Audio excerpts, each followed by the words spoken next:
Ladies and gentlemen, my name is Esports Money, ZSM, Mac10, whatever you want to call me, and welcome to something that is a little bit atypical from my usual content. Today I'm going to be basically doing a two-part video on a retrospective of 2017, the bad year for gaming, the good year for PC hardware. It's a good year to be a PC gamer, but in general it's been a bad year to be a gamer. And so I'm going to get started by talking a little bit about Bethesda's Creation Club. Now, if you've watched my other video, then you may want to skip ahead. I'm going to be a little bit more concise and a little more to the point than my last video, which was basically a reaction video with myself and my friend Ben. What is the Creation Club and why is it scary? So the Creation Club is a system that is integrated inside of Fallout 4 and Skyrim, and you can bet your bottom dollar that it will be integrated in all future Bethesda single-player titles. Potentially your id titles, but probably not because id doesn't seem as interested. Their engines work a little bit differently. Bethesda's the publisher, not the developer on that.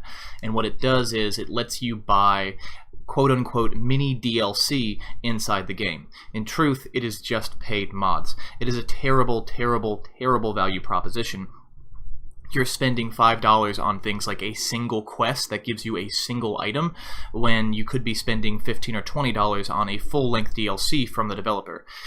The developers also they schedule ahead of time with modders to contract modders to make these items for them. And they are vetted, they are tested, they are held to a slightly higher standard than your standard mods that you get for free. But Bethesda's also not really known for producing products that have no bugs. In fact, there's still bugs in all of their games, all of their RPGs, that can be potentially game-breaking to this day just because of the nature of those engines.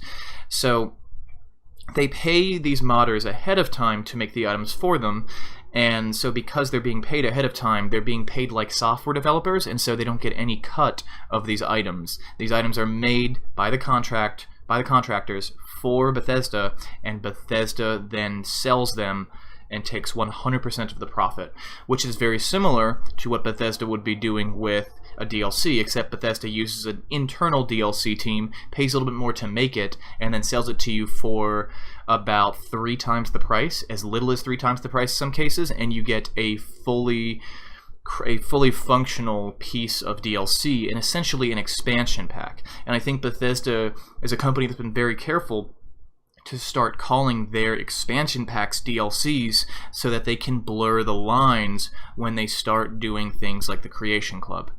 Now, you might not care about this, it might not bother you, but you should be bothered by this if you play these games, even if you don't buy the content, or even if you do. And the reason that you should care is because there are very scary future implications for this.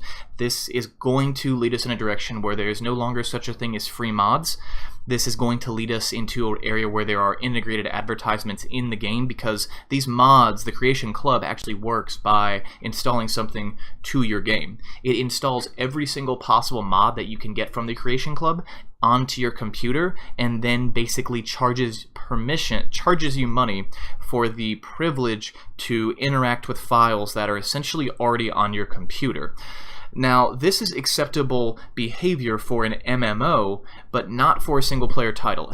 Not for a single-player title in any way, shape, or form. Bethesda's basically trying to figure out a way to monetize a game that is absolutely ancient. And if the game were a value proposition when it came out, and some would argue it would because it's got a very large amount of longevity, then this would be a good deal. But at the same time, we're talking a game that I've personally spent over $100 easily on, and I think most people have already spent $100 on. And when I say $100 on, I mean you've bought at least one copy of the game and all the DLC, and you might have done that twice. I will give them that it was nice of them to give us Special Edition for free, but this is scary. Now moving on to something even more egregious, I think, or at least on par with the level of egregiousness, is the loot box systems in 2 upcoming titles. Several titles have been implementing this lately, but 2 titles stand out as the principal offenders and the ones that really bother me, and that is Shadow of Mordor and Star Wars Battlefront II. Now, in Shadow of Mordor and Battlefront II, you essentially buy loot boxes the same way you would in a game like Overwatch or CSGO, except they change your stats in-game. They give you new abilities or make your current abilities work better. And because of this, you're now literally paying to win. In Shadow of Mordor, you can buy orcs that work in your army, and then when they die in PvP, they can die permanently. You can buy a unit to fight with you, and then lose it immediately afterwards. This is horrific. I think that no matter what we do, we can't get rid of these, because most people that will play Shadow of Mordor will see this system and not play the multiplayer. But we've already bought the game. We've already bought the game and played the campaign, so they've made their money, and they'll be able to use this to continually monetize the small subsection of the population that finds this fun and exciting and will keep paying money to play that game with their loot boxes. Battlefront 2 is a little bit different of a beast in this sense. Battlefront 2 is going to be using loot boxes to an extent that is even greater than the previous game. I think they said something about all DLC being free, and if that's the case, it's not a terrible trade-off, but at the same time, we need to be careful here. These are loot boxes that objectively, in every sense of the word, are pay to win, but the developers say that they're going to use the matchmaking system to match you up with players that have similar upgrades. Now, this is a problem for two reasons. One, most obviously, this means that if you buy a shitload of upgrades, you'll only play with people that have lots of upgrades, which makes it useless. So you've already spent money, and now the money you spent is essentially not giving you an advantage because you're only playing with people that have the same advantage. Second, how are you going to find a match with people that you are friends with that don't have lots of upgrades if you've got $50, $60, $70, $100 worth of upgrades? So it makes the multiplayer scene for this game sketchy from the get-go. This is personally really disappointing to me because Star Wars Battlefront II, the original Star Wars Battlefront II from 2005, is probably the shooter that I've spent the most time with out of all shooters in my entire life, and I didn't find it particularly competitive, but it was very, very fun, and it had the potential to be competitive.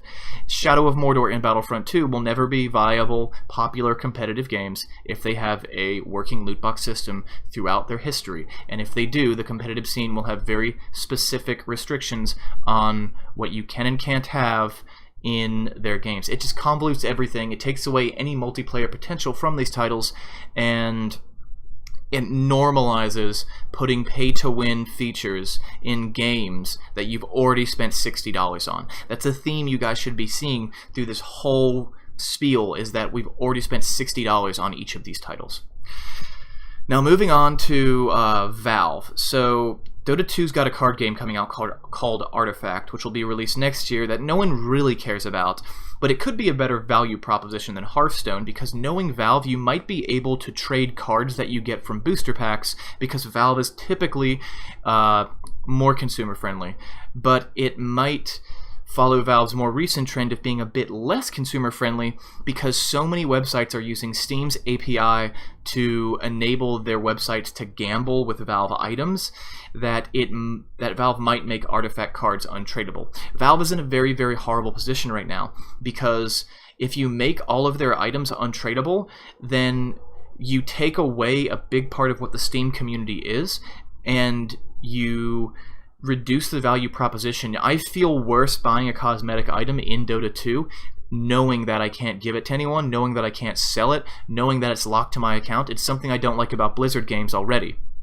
So Valve is in a very awkward position, and it will be interesting to see how this pans out, but it's something to be mindful of. They're probably going to be becoming less consumer friendly because they have to tighten up their APIs, because they're getting so much flack from gambling scandals, essentially, from gambling websites that market themselves toward children. So I just mentioned Blizzard, and speaking of Blizzard, they will be the last stars of today's show. Blizzard has untradeable Overwatch loot boxes, as you probably know. I've personally never played a single match of Overwatch in my life. I've watched a bit of it. One of my best friends is an Overwatch and PUBG player, which is where I get a lot of my news from that from. And they sell full-priced loot boxes in a game that is essentially a full-price AAA title from the get-go, and somehow Blizzard is the hero of our story here. And this is because these loot boxes are untradeable, so it's not consumer friendly, but they don't have to deal with any of the pressure that Valve is now dealing with, and they're only cosmetic, so there is no pay-to-win element of their game. It's done correctly, and I cannot believe I'm saying that loot boxes where you earn prizes that cannot be traded or sold is doing it correctly, but it seems in 2017 that is the definition of correctly. You can also buy, and you have been able to for a few years now, but if you didn't know this, you can buy World of Warcraft game time with in-game gold at a fluctuating price, and the price fluctuates depending on how much people are doing it. So if more people are buying subscriptions in-game with their in-game currency, then the price will raise, and this is a very good tool for a variety of reasons. One, because if you're a serious WoW player, this means that you no longer have to spend money on it, because if you spend all your time on it anyway, then the in-game gold is worth less to you, is worth less to you than the currency outside of the game. So that's really, really cool. An MMO being pay to win is a lot better than a single-player game. It's infinitely better than a single-player game, and it's a lot better than a multiplayer game being paid to win, or a multiplayer competitive game. But this is not necessarily being paid to win. This just allows someone that has a lot of money, and someone that doesn't have a lot of money, to make two different decisions about how they want to acquire that subscription service. So I think this is really cool. It's really interesting. It's been around for a while.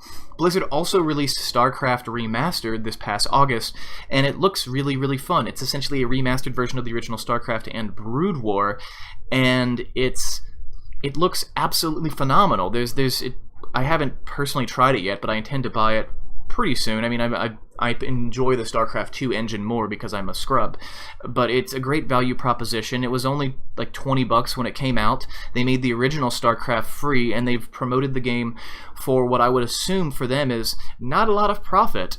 So if you had told me 2.5 years ago that I would be making a video talking about why Bethesda is a horrible company and why Valve might be doing things that I don't necessarily agree with, and why Blizzard is coming out as a company that I'm somehow championing and saying did a great job this year, I wouldn't have believed you, but it looks like that's the landscape in which we do things. So stay tuned for part 2, where I'm going to talk about something a lot more lighthearted, something that I might go into a bit more detail with, and that's PC hardware, and why this year was probably the best year that we've had for PC hardware in about 5 years. So thank you guys so much for watching, and I'll see you next time.